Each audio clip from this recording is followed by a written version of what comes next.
Former Today Show host Matt Lauer, fired for sexual misconduct, said Thursday that repairing the damage that he has caused is now his full-time job. Lauer's first public response to his firing was read by his former co-host, Savannah Guthrie, on the show where he had worked since 1994 before being fired Tuesday night. His downfall was the broadcast's lead story. "I regret that my shame is now shared by the people I cherish dearly," Lauer said in the statement. "Repairing the damage will take a lot of time and soul-searching, and I am committed to beginning that effort. It is now my full-time job." Lauer was fired after an NBC employee came forward Monday to detail what NBC News chief Andrew Lack described as Lauer's inappropriate sexual behavior that began at the Sochi Olympics in 2014. Since then, NBC said 2 other women have come forward with complaints, with one telling the New York Times that Lauer had sexually assaulted her in his office in 2001.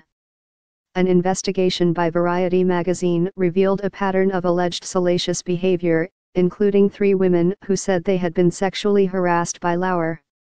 All made their complaints anonymously. Lauer said that some of what has been said about him is untrue or mischaracterized, but there is enough truth in these stories to make me feel embarrassed and ashamed.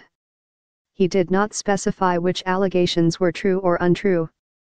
"The last 2 days have forced me to take a very hard look at my own troubling flaws," he said. "It's been humbling."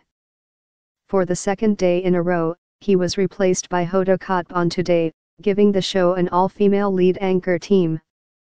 NBC is faced with the task of suddenly replacing the man who has been the most visible figure in morning television news, the most lucrative part of the network news business. CBS has the same task, since CBS This Morning host Charlie Rose was fired last week for after several women he worked with detailed sexual misconduct charges. The list of prominent men felled by misconduct allegations has seemed to grow by the day, especially since a pattern of sexual assault by Hollywood mogul Harvey Weinstein was revealed this fall.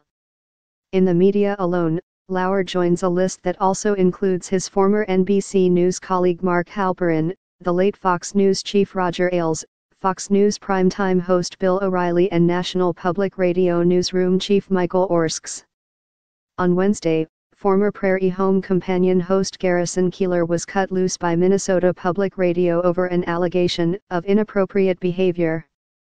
In the wave of accusations sweeping through the media, Hollywood, and politics, the stature and wealth that once served as protection have turned into flimsy shields. Lauer's downfall was stunningly swift. Lack said it was the first complaint lodged against Lauer in his 20 years at NBC, but we were also presented with reason to believe this may not have been an isolated incident. After the new reports came forward, NBC emphasized it was the first time that its current news management had heard of the complaints. Hours after the firing, the trade publication Variety posted what it said was a 2-month investigation that included dozens of interviews with current and former staffers who asked to remain anonymous.